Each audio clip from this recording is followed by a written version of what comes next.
اعوذ باللہ من الشیطان اللعین الرجیم بسم اللہ الرحمن الرحیم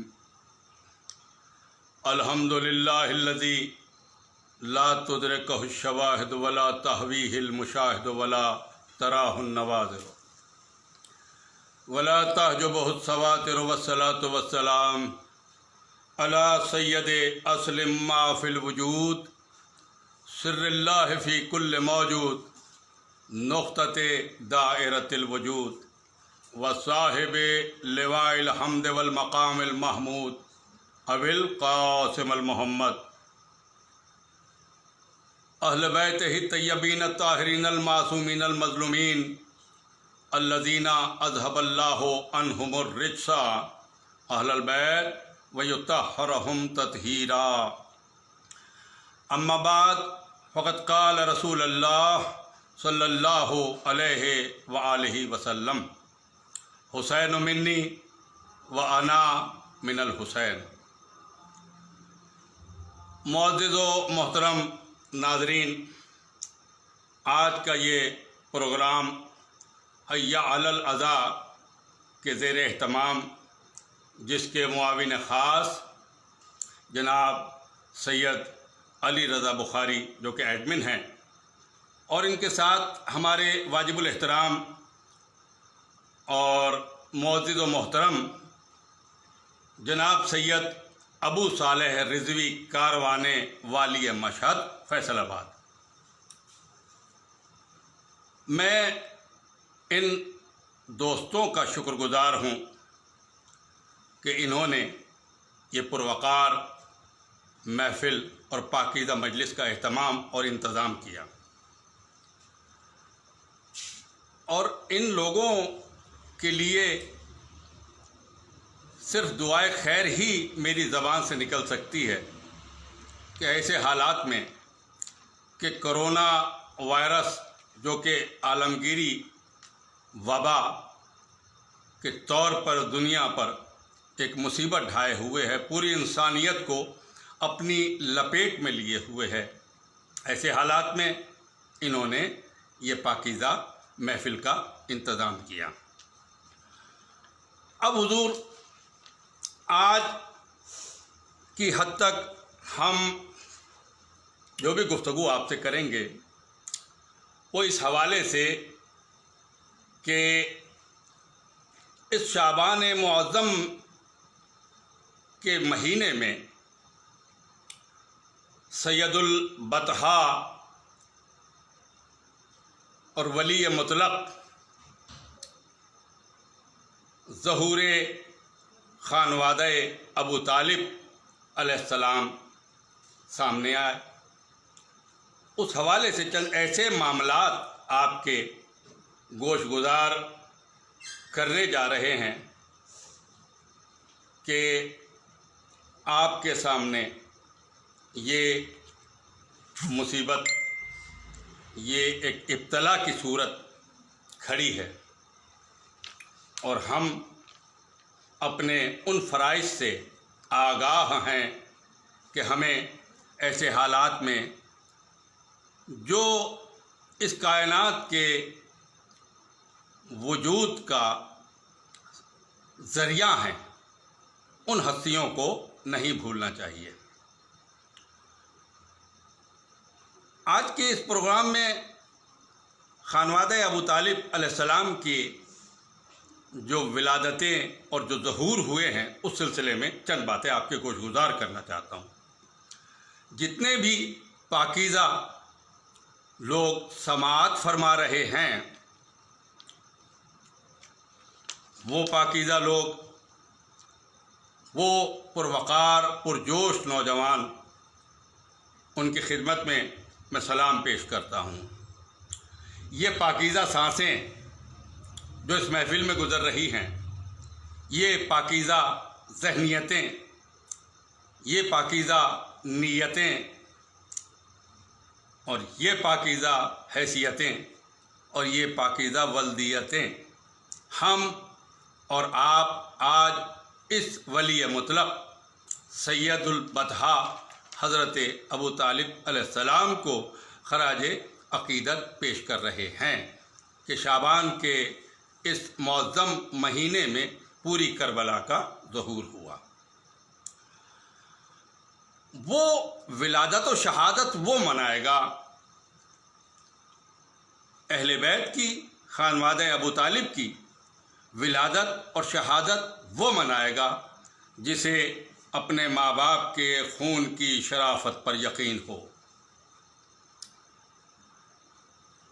اہل بیت کی ولادت، یہ ظہور ولادت کا جشن وہ کرے گا، وہ منائے گا کہ جس کے شجرہ نسب کی کڑیاں درمیان سے کہیں ٹوٹی ہوئی نہ ہو، اور اسے حق حاصل نہیں۔ اہل بیت کی ولادت منانے کا، جشن منانے کا اسے حق نہیں ہے کہ جس کے شناختی کارڈ کے، ولدیت کے خانے میں باپ ہی کا نام نہ ہو۔ اور پھر آج زمانہ دیکھ رہا ہے، ہر سال جو ہی ماہ محرم کا چاند نمودار ہوتا ہے تو پہلی محرم کو ہم نے دیکھا، تم نے بھی دیکھا کہ اخباروں میں، سوشل میڈیا پر، پرنٹ میڈیا پر یہ سرخ لیول پر یہ سرخیاں آ جاتی ہیں کہ شہادت امام حسین علیہ السلام کا مہینہ ہے، لیکن اس مہینے میں حضرت آدم پیدا ہوئے، اس مہینے میں حضرت عیسیٰ پیدا ہوئے، اس مہینے میں نار نمرود سے حضرت ابراہیم کو گلزار بنایا گیا، اس مہینے میں فلاں کی شہادت، اس مہینے میں فلاں کی یعنی شہادت امام حسین علیہ السلام کو چھپانے کے لیے وہ تمام باتیں سامنے آ جاتی ہیں جو کہ تاریخ کے کسی بھی ورق پر لکھی ہوئی نہیں ہیں۔ آج ہی یہ 15 سال سے شہادت ہو رہی ہے کہ جب حسین کی شہادت تو فلاں صاحب کی شہادت، حسین کی شہادت تو فلاں نبی کی شہادت، فلاں نبی کی ولادت۔ سوال یہ پیدا ہوتا ہے کہ آخر امام حسین ہی کے ایام میں یہ دن کیوں یاد آتے ہیں؟ منائیے شوق سے، بڑی اچھی بات ہے، کیونکہ ہم منا رہے ہیں، ہماری دیکھا دیکھی آپ بھی منا رہے ہیں، آپ کو حق ہے، آپ شہادت تو منا سکتے ہیں، لیکن کسی کی حسین کے مقابلے میں، ائمہ کے مقابلے میں شہادتیں تو منائی جا سکتی ہیں، لیکن کسی کی ولادت نہیں منائی جا سکتی۔ ولادت کیوں نہیں منا سکتے؟ کہ جب بزرگ تشریف لائے، شرک، مشرک تھے، آغوش مادر میں آئے، مشرک تھے، لڑکپن شرک میں گزرا، جوانی شرک میں گزری، بڑھاپے کی دو ہی شکلیں ہیں، یا ایمان لایا جا سکتا ہے یا ایمان نہیں لایا جا سکتا، تو لہذا آپ حسین کی ضد میں شہادت نہیں منا سکتے، نہ آپ کو حق ہے منانے کا۔ اب جہاں تک ولادت امام حسین کا تعلق ہے، ظہور امام حسین کا تعلق ہے، انوار امام حسین کا تعلق ہے، وہ ایک عجیب سا سلسلہ ہے، اس کو سمجھیں۔ حسین کی ظہور کا تعلق صرف فرش والوں سے نہیں، عرش پر بھی حسین کی خوشی اسی معیار کے ساتھ، اسی وقار کے ساتھ منائی گئی جس وقار و معیار کے ساتھ فرش پر، اس زمین پر حسین کی خوشی منائی جا رہی ہے۔ دیکھیے کربلا میں جہاں شعبان کے مہینے میں جناب امام حسین علیہ السلام کی ولادت ہے، جناب عباس کی ولادت ہے، جناب زینب کی ولادت ہے، جناب قاسم کی ولادت ہے، یہ پورا خانوادہ کربلا کا ان کی ولادتیں ہیں، وہاں مجھے کربلا میں صرف 2 کرداروں پر بات کرنی ہے کہ ان کی ولادت، ان کا ظہور کس طرح ہوا، اور ان کے ظہور کے کردار کی حیثیت و اہمیت کیا ہے اس کائنات میں۔ ان کی یعنی اس کمی کو پورا نہیں کیا جا سکتا یہ کہہ کے کہ صاحب چونکہ امام حسین کی ولادت ہے تو چلو فلاں کی ولادت ڈال دو، فلاں کی ولادت ڈال دو، فلاں کی شہادت ڈال دو۔ وہ کمی حسین کی پوری نہیں ہو اس اعتبار سے۔ اب یہاں منزلیں 2 ہیں میرے پاس، ایک کربلا کا سب سے بڑا کردار حسین ابن علی کا، اب اس طرح دوسرا سب سے بڑا کردار حسین کے 6 مہینے کا، ایک بڑے علی کا کردار، ایک چھوٹے علی کا کردار. تو بڑے علی کا کردار تو آپ کے سامنے عرش و فرش پہ تمام کائنات میں خوشیاں ولادت کی ظہور کی منائی گئیں، اور چھوٹے علی کا کردار آپ کے سامنے ہے. تمام کتب اہل سنت و تشیع اس بات پر متفق ہیں کہ اس چھوٹے کردار کی سب سے بڑی کوالٹیز کیا ہے. آپ دیکھیے گا کہ چونکہ ولایت کا تعلق علی سے ہے اور علی مظہر صفات الہی ہے، اور ولایت کہا ہی اسے جاتا ہے کہ جو ظہور میں آئے، اللہ کی ولایت ظہور میں آئی تو علی نے اس صفت کو گلے سے لگایا.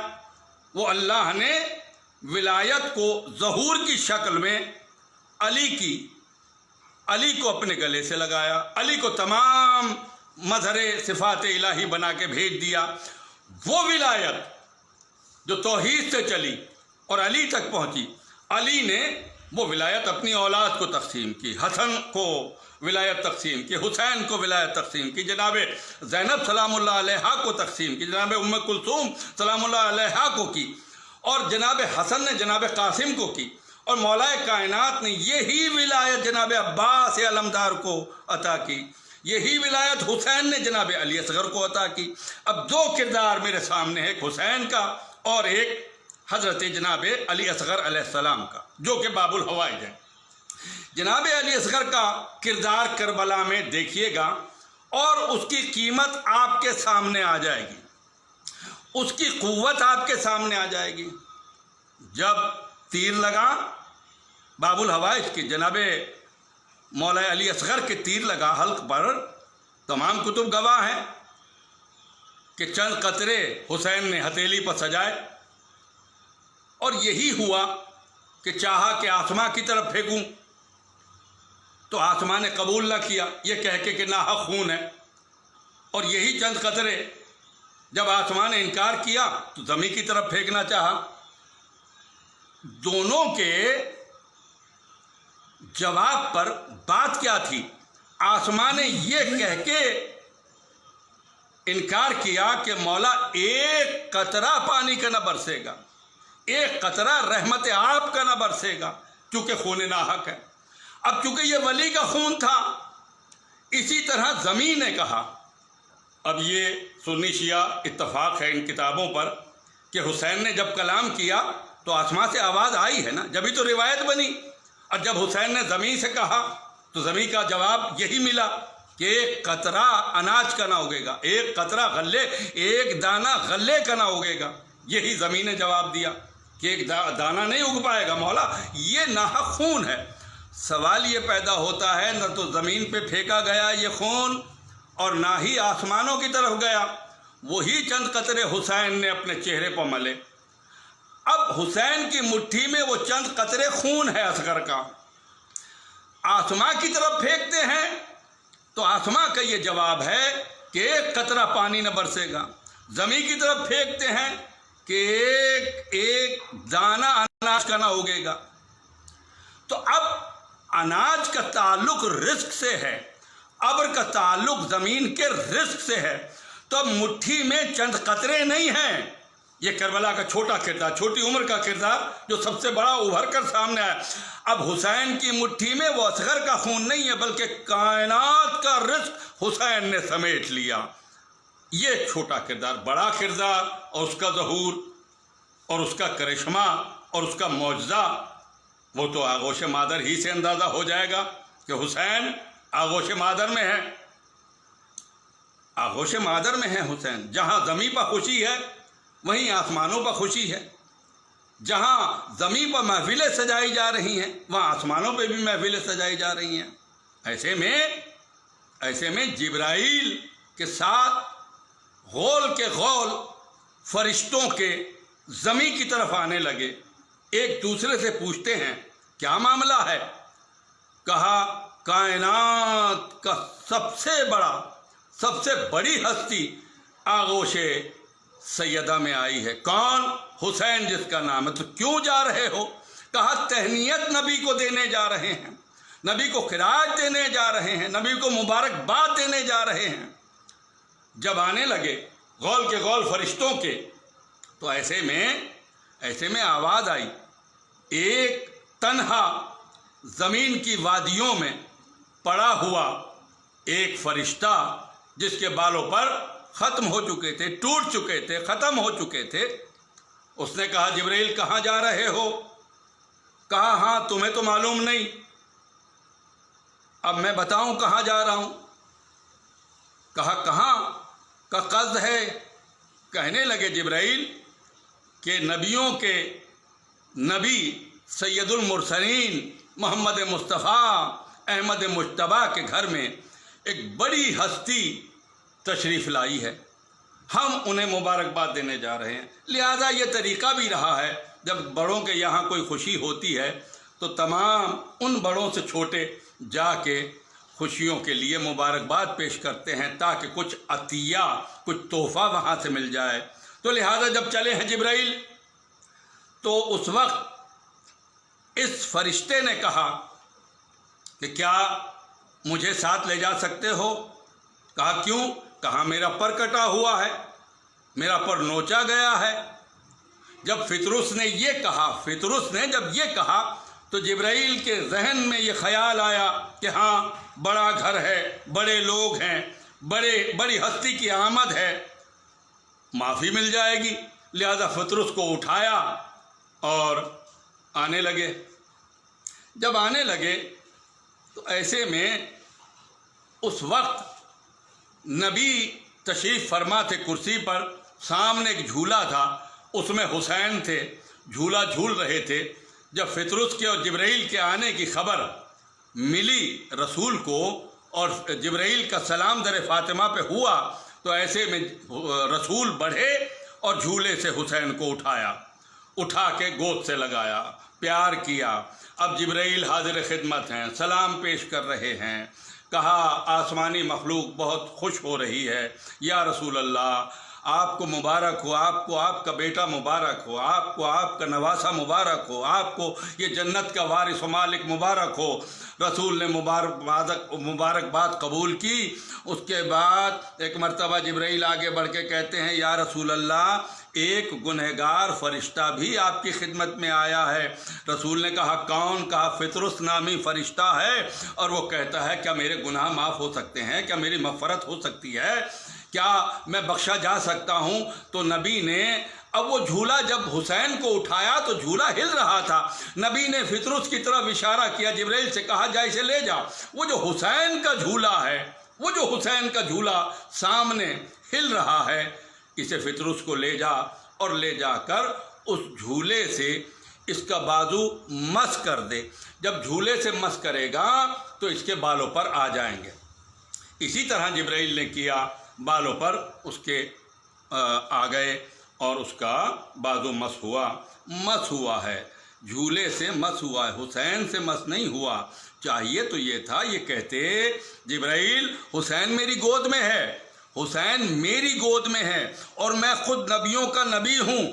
خوشی کے اظہار کے لیے یہ کہہ سکتے تھے جا ہاں اسے پر مل گئے، یہ بھی کہہ سکتے تھے، اور یہ بھی کہا جا سکتا تھا اے جبرائیل اسے فطرس کو حسین سے مس کر دے، لیکن نہ یہ کہا نہ خود کہا۔ سبب کیا تھا؟ سبب یہ تھا حسین بتانا یہ چاہ رہے تھے کہ سامنے وہ جھولا ہے جس میں حسین لیٹتے ہیں، جا اس سے مس کر لے۔ کیا ہوا؟ یہ کس طرح ہوا؟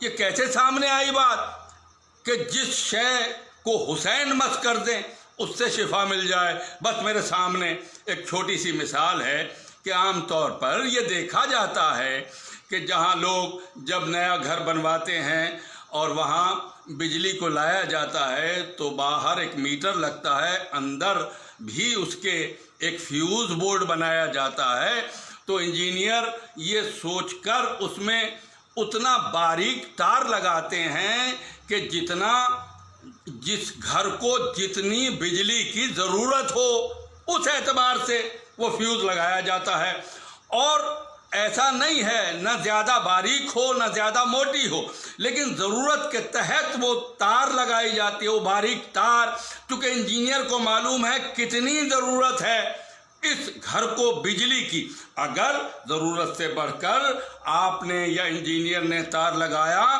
تو فوراً اس فیوز کے بورڈ میں آگ لگ جائے گی، جھلس جائے گا، بلاسٹ ہو جائے گا، جل جائے گا۔ یعنی خطرات سے واقف ہے انجینئر کہ اگر زیادہ بجلی چلی گئی یا زیادہ موٹی تار آ گئی تو نقصان کا اندیشہ ہے۔ تو یہی نبی فرما رہے تھے، یہی سبب تھا نہ اپنے سے مس کرنے کو کہا، یہی سبب تھا نہ حسین سے مس کرنے کو کہا، بلکہ یہ کہا کہ جا جھولے سے مس کر لے۔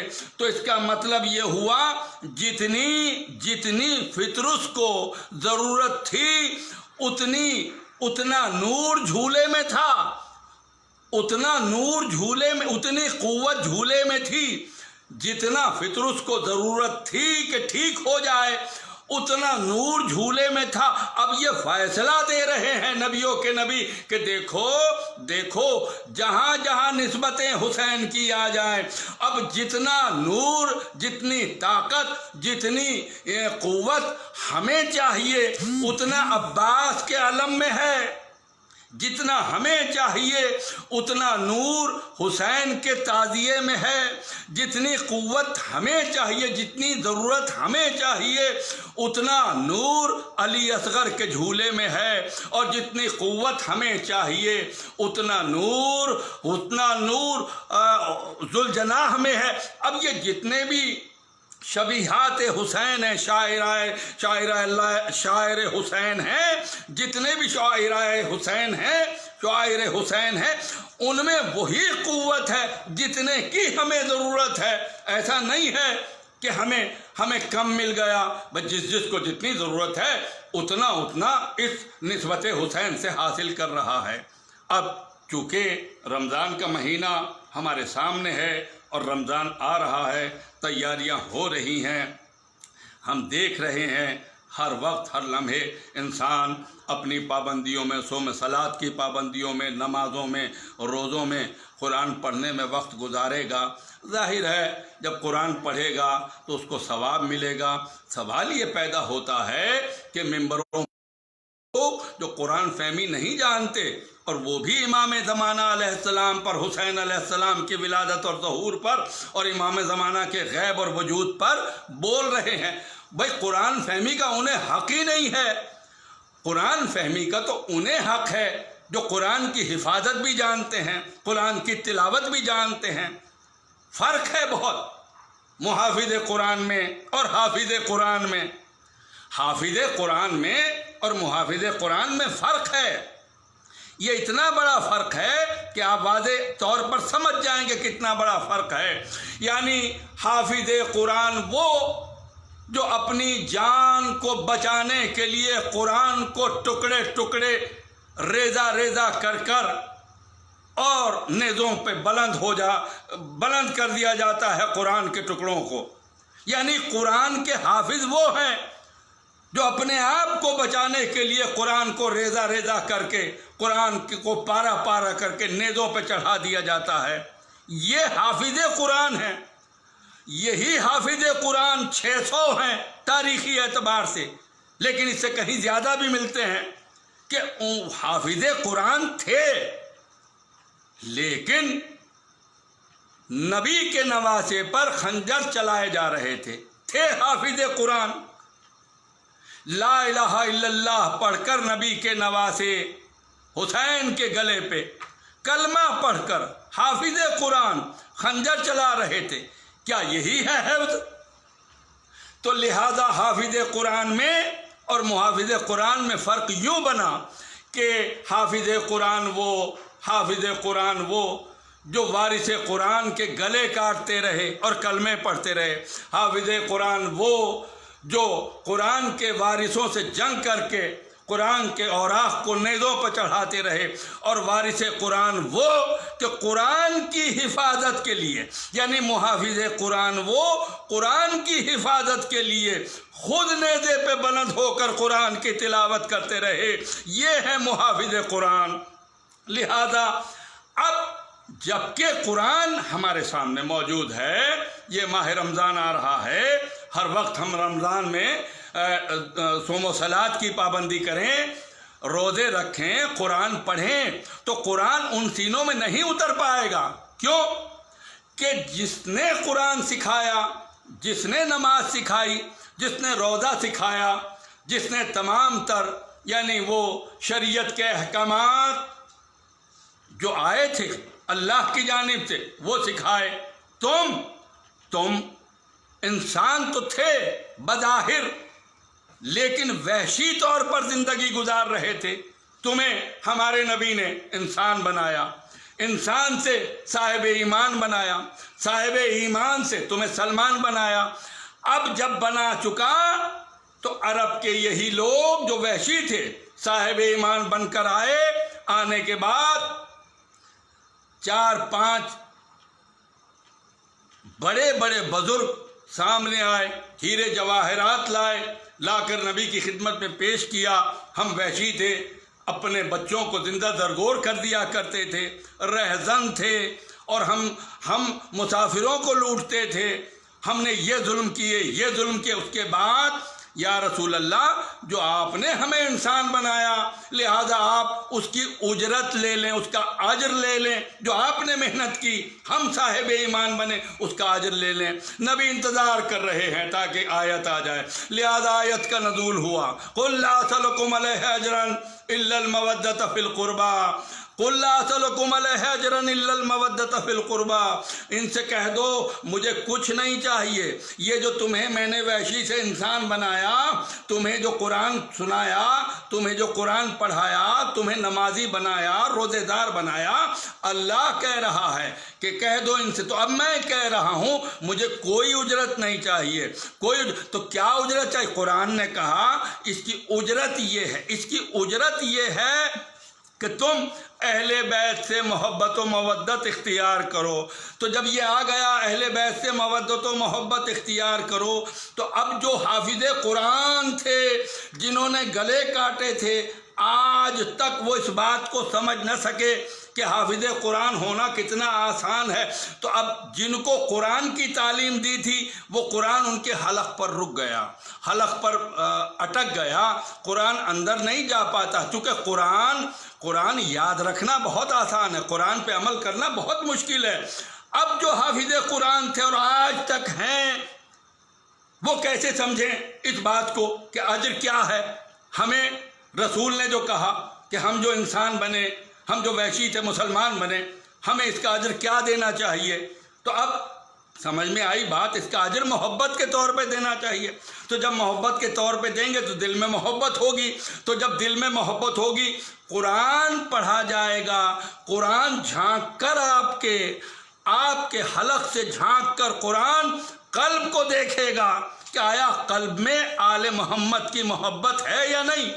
اگر ہے تو وہ قبول کرے گا، یعنی اندر سے قبول کرے گا کہ قرآن یہ ہے اور حافظ قرآن یہ ہے، ورنہ قرآن گلے پر ہی اٹکتا رہے گا، قرآن قلب پہ نور کی طرح منور نہیں ہو سکے گا۔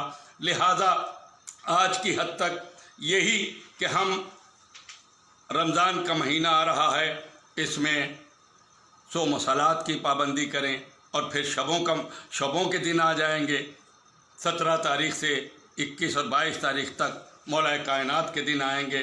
ہمیں حق ہے حاصل کہ ہم منائیں ان کی شہادت، ہمیں معلوم ہے کہ شہادت کس طرح منائی جاتی ہے، چونکہ ولادت منا چکے ہیں، اور ولادت اس لیے مناتے ہیں کہ ہمیں پتہ ہے کہ یہ پاک ہستیاں ہیں، پاک انوار ہیں، یہ ہادی پاک ہیں، یہ رہبر پاک ہیں، لہذا ان کی ولادت اور ظہور بھی پاکیزہ ہے۔ وآخر دعوانا ان الحمدللہ رب العالمین۔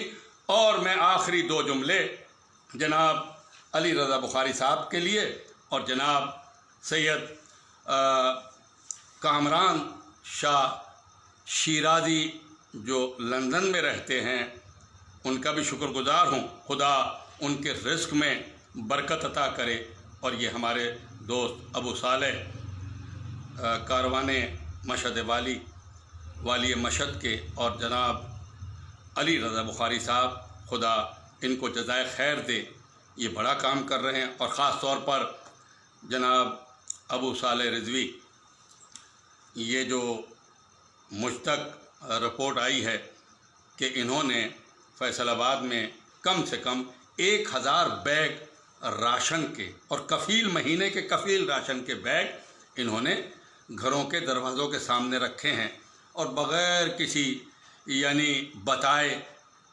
اور دوسرا یہ ایک کام اور کر رہے ہیں، کاروان والی مشہد کے جو معاون خاص ہیں جناب ابو صالح رضوی صاحب، وہ یہ کام کر رہے ہیں کہ جو ہدیہ یہ دے رہے ہیں اسے کوئی شخص نہ صدقہ سمجھے نہ خیرات سمجھے، یہ امام کا حق نکالتے ہیں اور ہدیتاً مومنین کے گھروں تک پہنچاتے ہیں.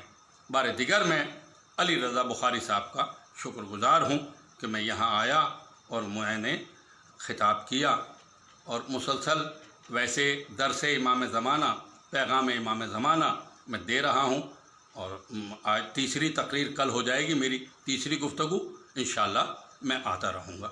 بڑی مہربانی. وآخر دعوانا ان الحمدللہ رب العالمین. اللہم صلی علی محمد وآل محمد.